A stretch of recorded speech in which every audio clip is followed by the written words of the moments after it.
آج سے 2 سال پہلے کی بات ہے کہ میں ایک لڑکی سے بات کیا کرتا تھا۔ اس لڑکی میں عجیب قسم کا دیوانہ پن تھا۔ وہ چاہتی تھی کہ میں اس سے شادی کر لوں۔ بہت زیادہ لاپرواہ تھی وہ، اور شاید مجھ سے بھی بہت محبت کرتی تھی، لیکن میں نے کبھی کچھ ایسا نہیں سوچا تھا۔ مجھے زندگی میں اس کی بے ترتیبی سخت ناپسند تھی۔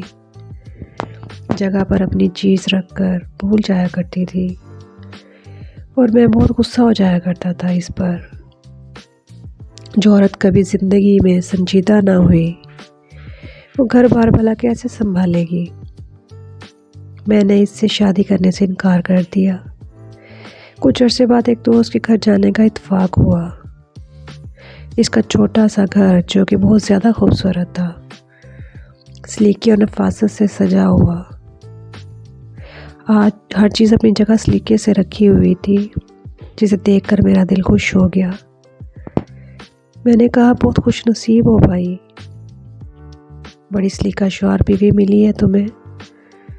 وہ ہنس کر بولا، ہاں یار، میری بیوی کو نہ زندگی میں بے ترتیبی بالکل پسند نہیں ہے، اور وہ مجھے میری لاپرواہیوں پر اکثر ٹوکتی رہتی ہے۔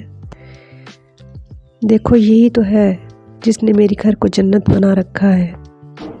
وہ سامنے میز پر رکھی اس کی تصویر دیکھ رہا تھا، جسے 2 سال پہلے اس نے اس کی لاپرواہیوں کی وجہ سے چھوڑ دیا تھا۔